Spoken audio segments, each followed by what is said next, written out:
now I can't switch slides again. So the first thing I want to talk about tonight is lambing 101. That's really the basis for where I feel like especially new farmers need as much knowledge as possible. Timing is the biggest thing to think about, your lambing window.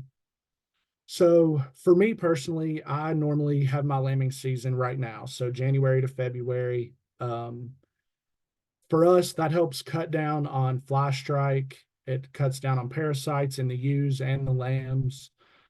Some other farmers in this area prefer to lamb later on in the spring when it's a little bit warmer, and they don't really have to provide shelter or anything like that for their lambing ewes. The biggest thing I try to keep up with as far as lambing goes is just having a record of all my ewes every year. For example, know which ewe or which lambs go with which ewe whenever they're born. Who's had trouble lambing in the past. This past year, I had two ewes that prolapsed. So that goes in my record book, and I know that they need to be culled out this year so that I don't have to deal with any of that next year. It's good to know who's a good mother so you can kind of not worry about them as much, who produces the most milk, who you know is going to take care of her lambs once they hit the ground. For some of those younger ewes that you might have in your flock, it's important to make sure they know what they're doing, potentially create lambing jugs in order to create bonding with the lambs. And it gives you a chance to mark the lamb and the ewe so that you know who goes with who, like I mentioned before. There's a million ways to keep records. I personally just use a notebook with a pen and paper. There's bigger operations that'll use Excel spreadsheets or other types of programs on a computer. As far as on hand during lambing, I've got a list there for things that I think you need. I'm pretty hands-on with the lambing process. I'm one of these people who's out checking on the sheep 3 or 4 times a night, making sure nobody's having any issues. So on hand, I think you should have rags, small blankets or sweaters, and heat lamps, depending on what the temperatures are. A couple months ago, when I had some lambs, it was 0 degrees that weekend, and I put little dog coats on all of them to help keep them warm because I don't have electricity in my barn. Um, Iodine to put on navels after they're born, milk replacer and colostrum, bottles, flashlights, and then quality hay and quality water sources for your ewes. Let's see. And then just to touch back on colostrum a little bit, I have colostrum replacer on the slide, but nothing beats having real colostrum. If you ever have the opportunity to milk one of your ewes and get some colostrum in the freezer, it keeps really well, and that's the best thing to use in the event that a ewe dies or you just have a lamb that can't nurse very well. Getting real colostrum in their body is better than any replacer you can find. Also, I added this slide just a few minutes before I logged on. If you haven't used one of these sheep management wheels, these are great for beginning farmers, beginning sheep farmers, and veterans.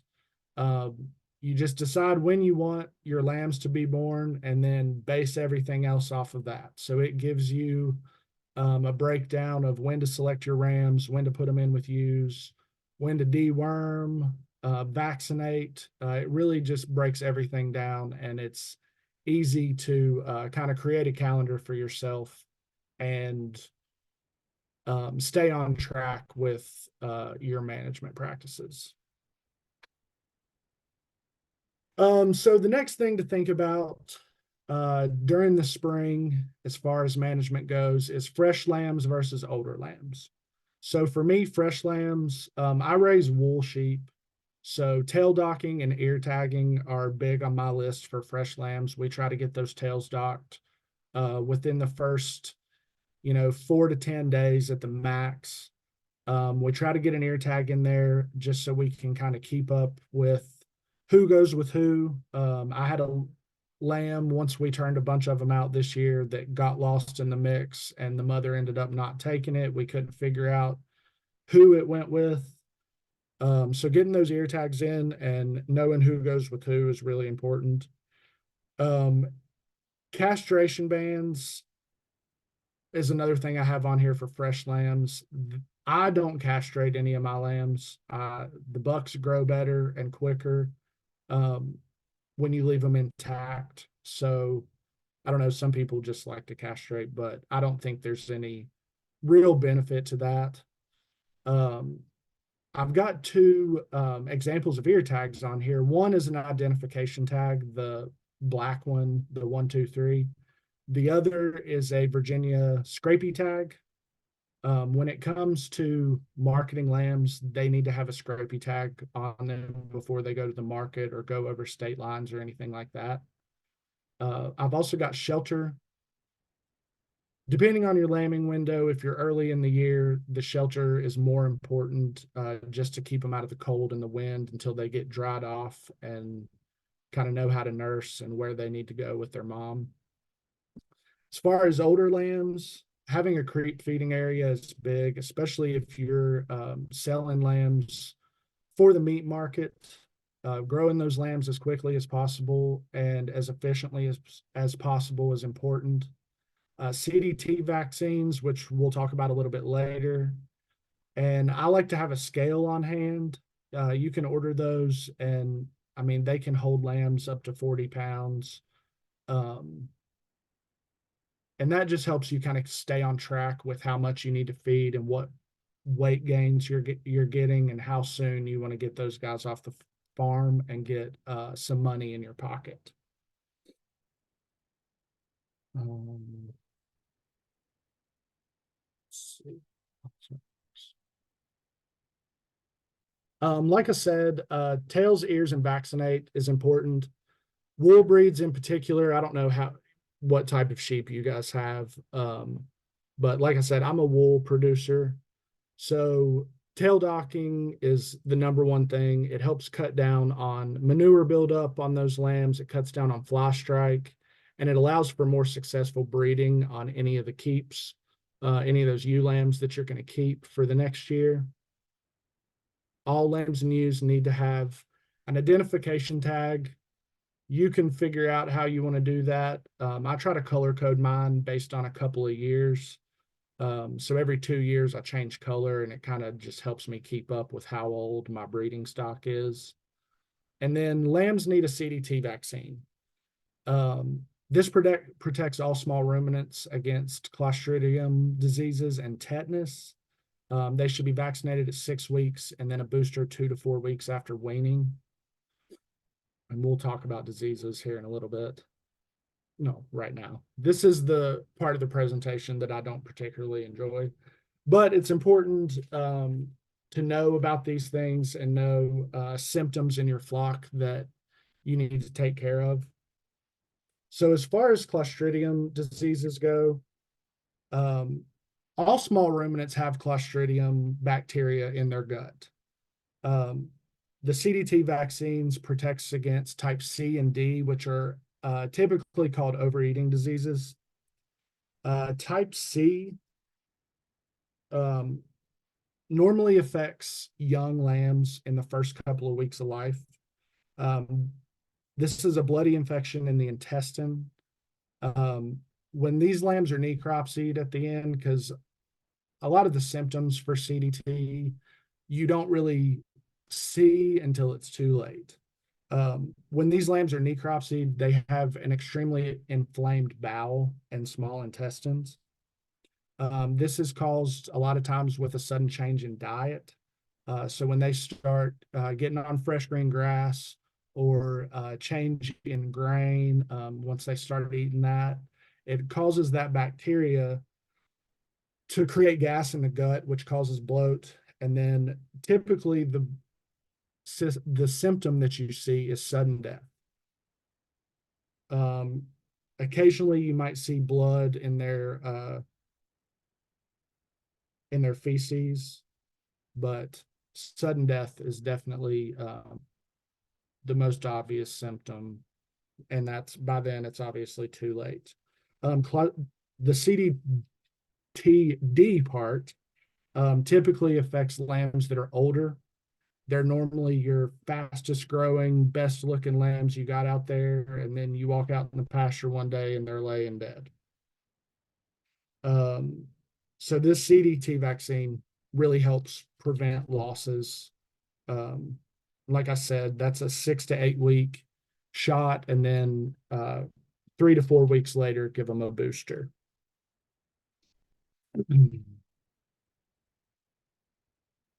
Clostridium tetani is just tetanus that humans can get as well. This is caused by bacteria in the soil, and it's a prolific spore producer. This is most common during ear tagging or tail docking. You've got technically injuries, I guess, to the lamb. They have scabs. They're laying on the ground, and they can get tetanus in those wounds before they're completely healed. But the CDT vaccine, again, protects against that. Hypocalcemia or milk fever. This is typical in late pregnancy. So this is something you could see later on in the spring, especially if you have a later lambing season. The body fails to mobilize enough calcium from the bones to maintain blood calcium levels. Um, During pregnancy, ewes should not be without feed for more than 18 hours. They need to have hay, they need to have grain. That helps them grow strong lambs and, again, take care of their own bodies. Um, some symptoms of hypocalcemia are stiff limbs, major salivation or constipation of the ewes, and then depressed rumen motility. And that typically is going to cause bloat in the sheep. So, as far as prevention, like I said, it's just feeding them on a regular basis, putting in a lot of free choice mineral so that they can kind of take care of themselves in that aspect. You can also add a commercial calcium solution intravenously, so a shot in the vein that can help bring them back if free choice mineral hasn't done its job. The next one we have on here is acidosis. This is a lactic acid buildup from sudden feed changes. This could be grain or fresh grass. In my personal experience, we do a little bit of dry lighting in the spring to try to give our pastures time to grow, get green, get a few inches on grass height. But once you turn them out in that green grass, acidosis is something that you have to watch out for. Acidosis is caused by magnesium deficiency. You can fix this with a magnesium solution or sodium bicarbonate, and that can be given orally to any of your ewes. And then the last one I've got down is grass tetany. This is also caused by magnesium deficiency, and it typically occurs in the last 4 to 6 weeks of pregnancy. There's low levels of magnesium in that spring grass that I was talking about earlier. Some of the symptoms are lack of coordination, staggering, muscle spasms, and excitability. And then our fix for that is going to be another magnesium solution given orally.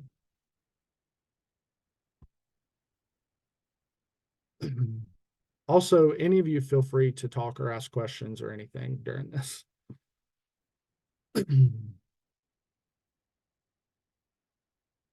All right, the next thing to think about with your flock in the spring is keep cull. So what does your operation need? That's something you need to ask yourself every year. If you're trying to grow your flock, obviously you need to focus on growing ewe lambs. That's your top priority. So picking out your best ewes. This also goes back to your record keeping. So genetics plays a big role in the success of a sheep flock. If you've got a ewe that does really well, great mothering abilities, produces high quality lambs, her ewe lambs are the ones that you want to keep and replace in your flock. If you're looking at maintaining the flock that you have, you're not looking to add, more animals or more lambs in the future, um, all lambs gaining weight is your top priority. So you want to make sure you've got that creep feeding area because the majority of your lambs are going to be going to market. Um, I'm dealing with this next one right now. Do you have a lot of older ewes? If that's the case, it's probably time to start culling out your older ewes and restocking. Um, I've got several that have been giving me lambs for about 10 years now, and this is when they're going to be heading off to that coal pen at the market to make room for some new lambs or new ewes. And then the other thing is, have there been any health issues? Frequent parasites, hoof rot, prolapses during lambing. So the parasites is what, and the prolapse are what I'm going to hit on the most. Um, Parasites can be prolific in our area just because of the nature of our weather. It can be really wet at points. It can be really hot and wet at points. And that is the perfect environment for worms and other parasites to grow and get into your flock. I try not to worm my sheep a lot because these parasites will develop resistance to pretty much all wormers if they're used too frequently. Um, if you've got ewes that typically don't show sign of parasite infection, they move to the top of the list of ewe lambs that I want to keep and put back in the flock. Same thing with prolapse. If you've got a ewe that prolapses, she needs to go to the coal pen as quickly as possible. You do not want her to be bred again because the prolapse is only going to get worse. That it's not technically proven that prolapses are genetic. They can be caused by a million things. Poor forage is a big one. Multiple lambs in utero is a big one. Um, and just not having a ton of or being over conditioned. So all three of those things together are definitely going to create a prolapse. But I typically don't keep lambs from ewes that have had a prolapse in the past.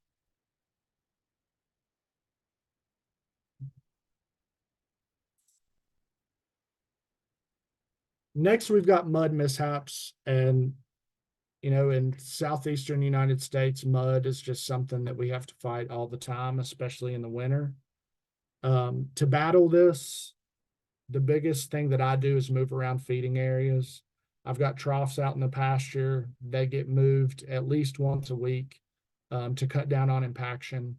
You can obviously see in the picture I've got there that those sheep have beat down that ground pretty hard. Same thing with watering areas. It's kind of hard to move water troughs around, but a way to get around the watering areas is to create sort of a gravel pad or a concrete pad that they have to walk up on to get their water. Um, and then focus on the hooves. Whenever you have the mud constantly going on your farm, you're going to come into hoof rot. And there's an easy fix to it. It's just a little bit of work on you as far as trimming the hooves and then adding in some type of antibiotic to kill that bacteria that's gotten into the hooves. And then finally, we've got pasture management. Pasture management varies. Um,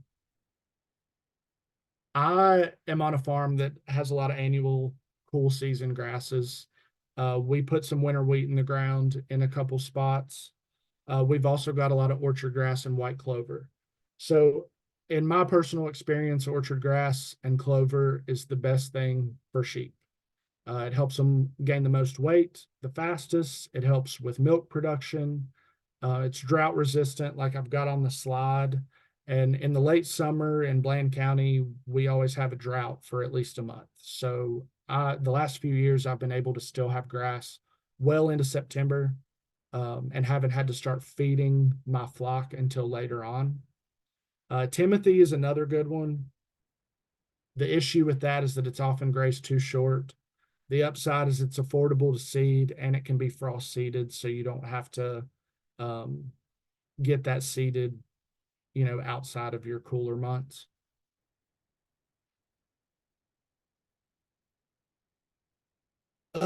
So the takeaways that I've got for this presentation are having sheep is hard, but it gets easier. I, like I said, have been raising sheep for 16 or so years. It gets easier every year. Some years are better than others. Um, the biggest thing I can tell you to do is to be prepared for lambing. I had that list at the beginning of things that you need to have on hand. Have a plan for your flock. So once your lambs are on the ground, what direction are you moving in? Are you trying to grow? Are you trying to just sell lambs off and make a little bit of money? Record keeping, I've mentioned that a few times throughout this, is your best friend. That's going to help you with your plan for your flock. It's going to help you keep your flock disease free. It's going to help them, just be easier for you to manage. Educate yourself on diseases and symptoms. Have a relationship with an experienced sheep farmer or local vet. I know in this area, we don't have a lot of large animal vets that are super into working with sheep. So the majority of sheep farmers have kind of taught themselves and worked together. And I've got a few veteran sheep farmers that I call before I would call any vet. So veteran farmer or local vet needs to be in your phone. Get ready to fight the mud. Like I said, southeastern United States, there's going to be mud constantly. And then the last thing, like I said, like I just said, is take care of pastures. Um, it's possible to graze, 9 to 10 months out of the year around here, especially with the type of winters that we've been having. Having a rotational system for your flock will help you, keep grass well into the fall. It will help early grass mature a little bit quicker, so you can stop feeding hay or stop feeding grain. Um, Now, do you guys have any questions or comments?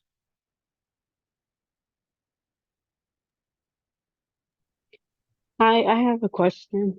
Uh, Okay. I my my ewes have been eating grass I mean their whole life except for before I purchased them, and they're all probably gonna have lambs. So do I have to add feed or just keep feeding them what they're eating, the grasses they're eating Where now? did you say you were located? Mountain City. What type of sheep do you have? Yeah, we have Katahdin. I, if you have the pasture and they're used to that, um, I mean, I wouldn't say that you have to give them excess feed, but I would say in the last few weeks before lambing, like 3 to 4 weeks, I would give them some grain a day. That's going to help those lambs grow a little bit that last month and be Okay. strong when they're born. I made the mistake a couple years ago of not feeding grain during that last month of pregnancy, and I was plagued with a lot of weak lambs. Um, so they just didn't develop as well as I wanted them to in utero. And then when they came out, I was having to bottle feed. I had them in the kitchen trying to keep them warm. And they Okay. just weren't as strong as I would have liked them to be. Okay. Thank you. You're welcome.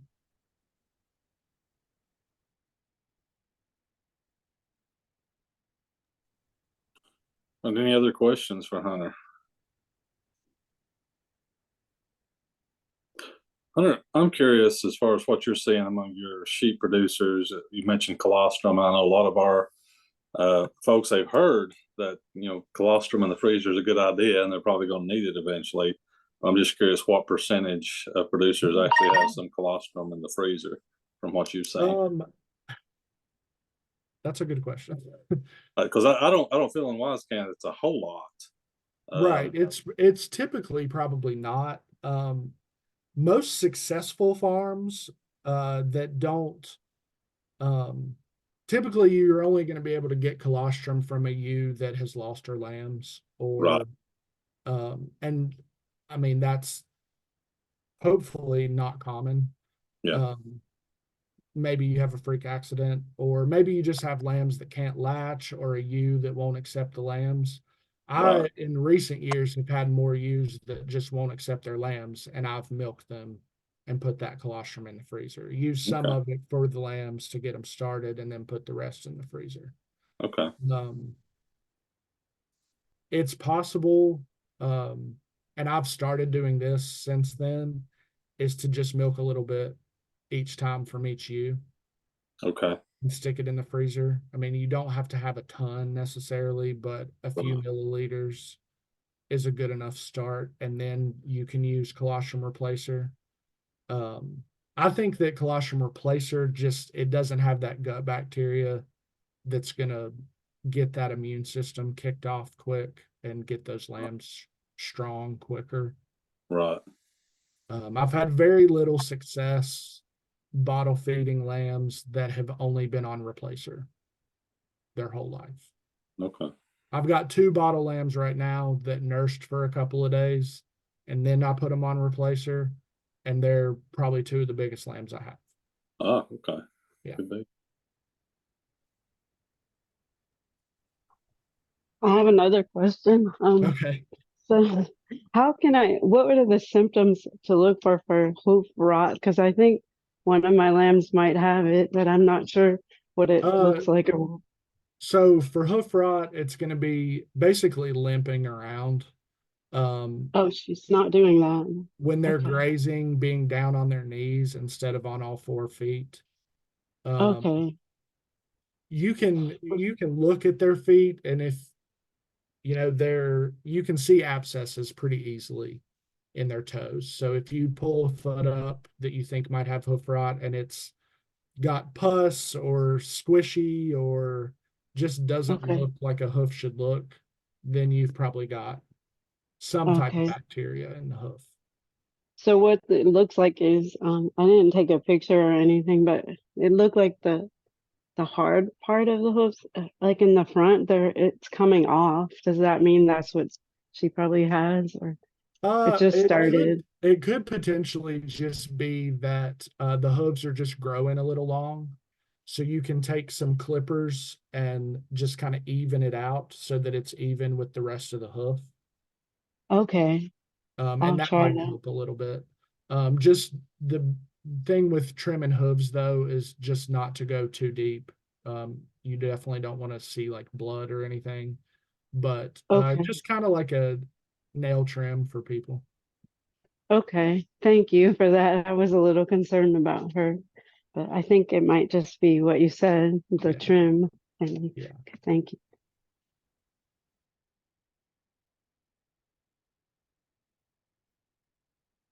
Any other questions? I like questions.